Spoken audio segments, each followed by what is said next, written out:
आज मैं आप लोगों को बहुत सारी वीडियो डालती रहती हूँ। मेरी यूट्यूब पे आप लोग वीडियो देखते भी हैं और अलग अलग बातों पे मेरी चर्चाएं रहती हैं।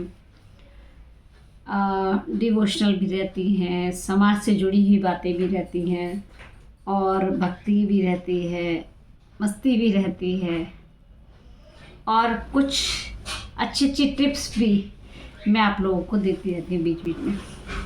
मेरी जितनी बहनें हैं भजन कीर्तन करती हैं तो उनके वीडियोस भी मैं शेयर करती हूँ। मैं खुद भी जो घर में हमारे सुंदरकांड या भजन कीर्तन के आयोजन होते हैं, मेरे दोस्तों के यहाँ होते हैं, सबके यहाँ, फ्रेंड्स के यहाँ होते हैं, तो मैं वो सब क्लिप्स आपको डालती रहती हूँ। मैं ये सोचती हूँ कि ठीक है, मैं आर्टिस्ट हूँ, मैं सिंगर हूँ, मैंने लाइव प्रोग्राम्स बहुत सारे बॉलीवुड प्रोग्राम्स किए, मगर अब ये सोचते हैं कि हमारे जितना भी इतने सालों का सफ़र रहा है प्रोफेशनल आर्टिस्ट के तौर पे, तो मैं ये सोचती हूँ कि अब वो समय आ गया जो हमने अचीव किया अपनी लाइफ में।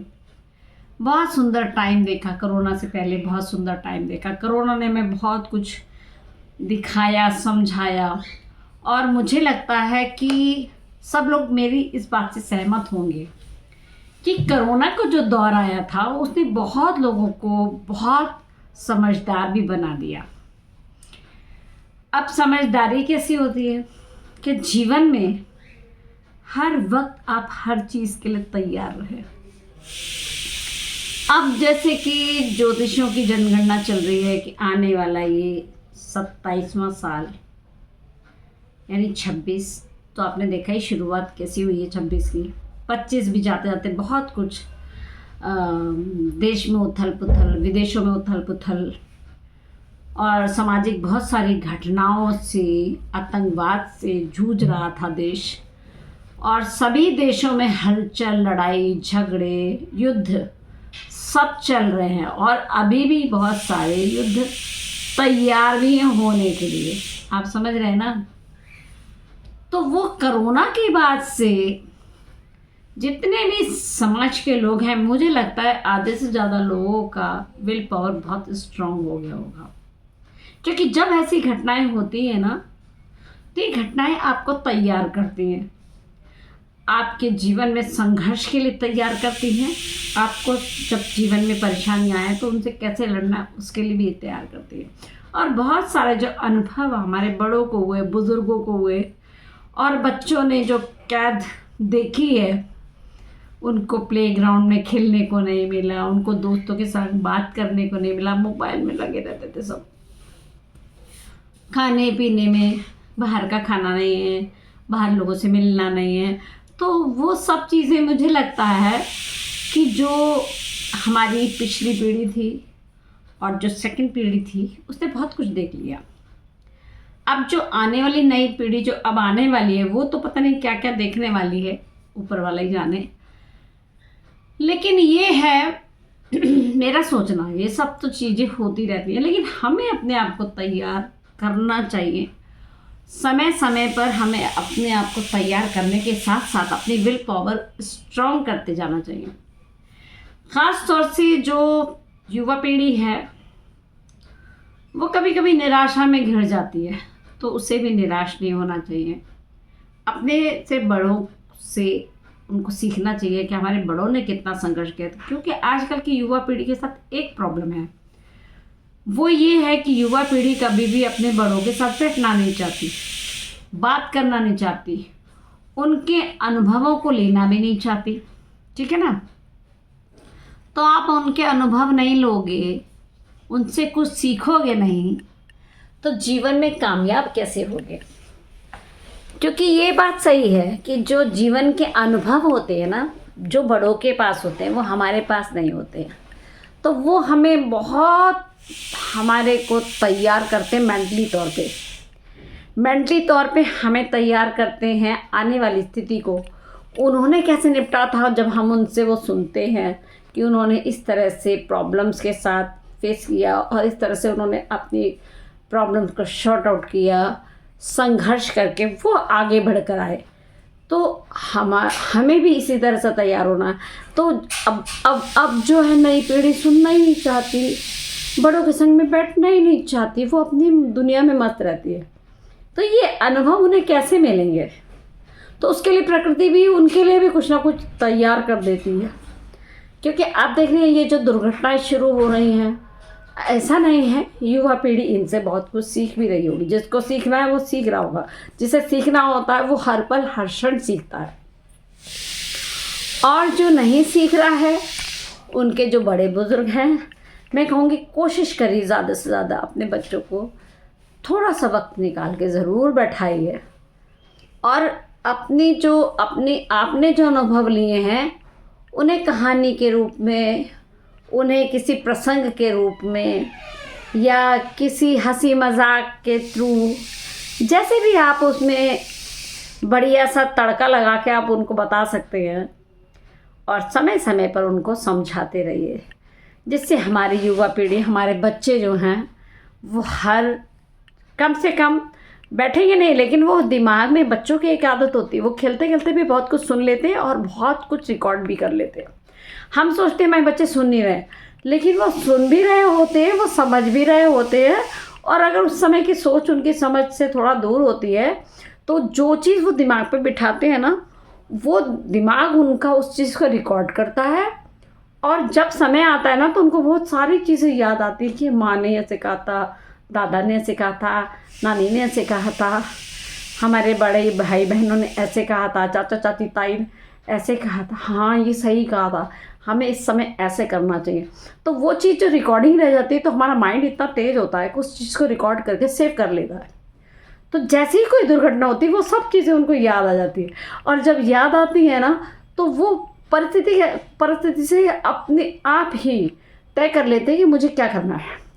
फ़ौरन उनके दिमाग को वो चीज़ें याद आते ही उसका रिएक्शन का एक्शन हो जाता है। तो इसलिए बड़ों को ज़रूर अपने बच्चों के साथ थोड़ी छोटी बातें ज़रूर शेयर करनी चाहिए। आपने ज़िंदगी में कैसे स्ट्रगल किया, आप कैसे आए हो स्ट्रगल करते हुए, ज़रूर थोड़ा बताते रहिए, ताकि उनके जीवन में जब कभी स्ट्रगल आए तो वो आपके स्ट्रगल को याद कर लें कि अरे मम्मी ने तो बहुत स्ट्रगल किया था यार, पापा ने भी बहुत किया था, तो यार मेरे लिए तो कुछ भी नहीं है। तो उस समय उनके लिए वो मोटिवेशन का काम करेगा, है ना बहनों? तो मेरी बात अच्छी लगी आपको? दूसरा ये है, आत्मा को स्ट्रांग बनाना बहुत ज़रूरी है। जितना शरीर स्ट्रांग होता है ना, उससे ज़्यादा हमें आत्मा पे काम करना चाहिए। हमारी आत्मा बहुत स्ट्रांग बनेगी तो शरीर एक बार को कमज़ोर भी हुआ ना तो भी वो हारेगा नहीं, आत्मा उसे हारने नहीं देगी। और हम जैसे भी सिचुएशन से होंगे, हमारा शरीर बीमार होगा, अस्वस्थ होगा, तो भी हमें शरीर हमारा फिर से रिकवर करके हम उठा के खड़ा कर देगा। तो एक तो आत्मा पे ज़रूर काम करा करिए। दूसरा ये है, नियम से डेली अपने लिए आधा घंटा ही निकालिए, मगर आधा घंटा अपने पे वर्क किया करिए, किसी पे नहीं, सिर्फ अपने पर।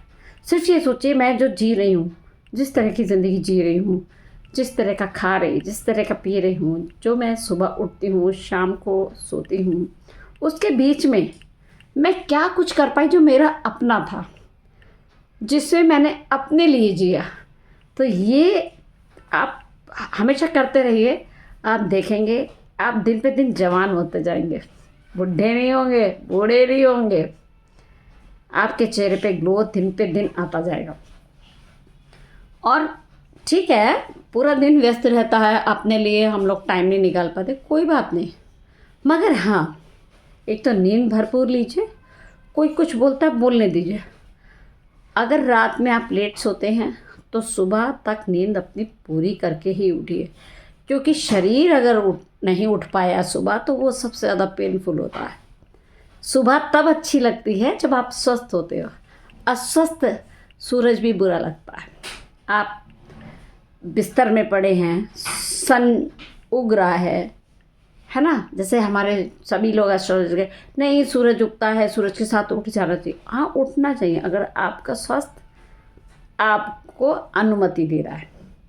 आपका स्वास्थ्य अगर कहता है नहीं उठ जाओ भैया, आप हो गई, नहीं बहुत हो गई, हम स्वस्थ हैं, हम सूर्य को जल देने के लिए तैयार हैं। आप उठिए, मगर अगर आपको ज़रा सा भी लगता है कि मेरा शरीर संकेत दे रहा है कि मैं उठ नहीं सकता, मुझे नींद और चाहिए, आप सो जाइए, किसी के कहने में मत जाइए। और ये सोचना कि सूर्य को जल नहीं देंगे तो हमारा कर्म खराब होगा, ऐसा कुछ नहीं है। कर्म आपके साथ है, आपकी सोच के साथ है।